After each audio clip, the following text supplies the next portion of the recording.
discerning shoes here for blue collar prepping. You know, as Hurricane Harvey has went through last week, and Irma and Jose, and whatever else is on its way at the peak of hurricane season.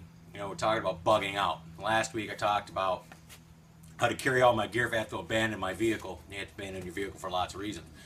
So, to continue on in my Hillbilly Spectacular display, I have my rooftop carrier here that I purchased $10 from a social media resale site. And I got the important gear in here. I have a couple of blankets. I got my antique medical kit.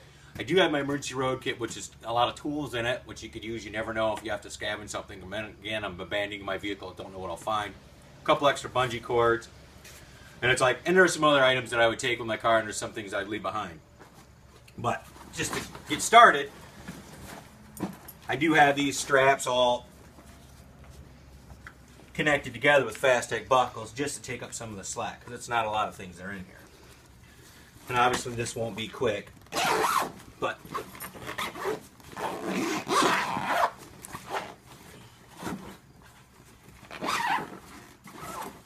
there we go. See, real quick and easy. So now,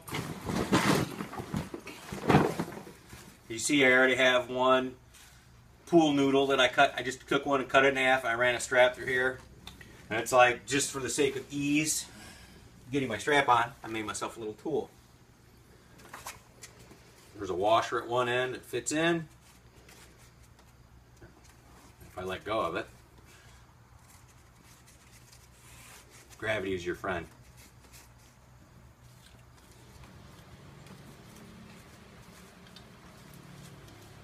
And you could take these straps apart and do this by feeding the other end through, but you're probably still going to need some tool to do that. Again, this is kind of like, hey, we're in a hurry, we've got to leave the vehicle. There's plenty of space still left in the bag for some personal items or other items for other people in your party if you have. Obviously, with children, the adult's going to be carrying the bag, most likely.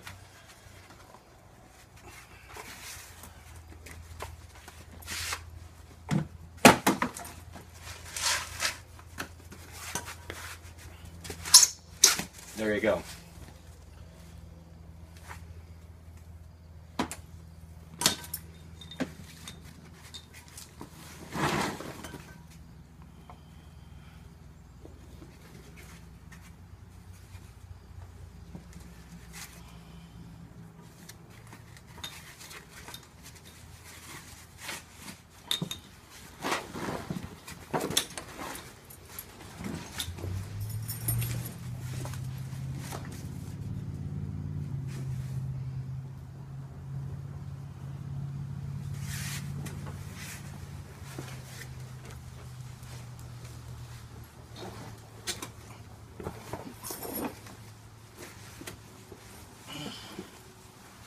There you go.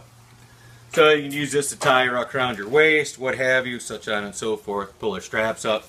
As you can see, it's not the most comfortable rig in the world, but I think I got a total investment in everything here of maybe like $20. So here's my pocket survival kit in a can or in a bottle. All these little hooks right here.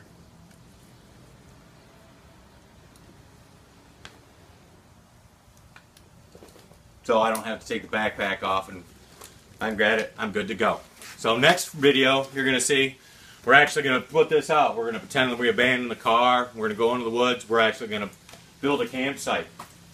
One of the things that also that's really unique about using this setup as opposed to buying a bug out backpack or something that's more designed for backpacking is you know how voluminous it is.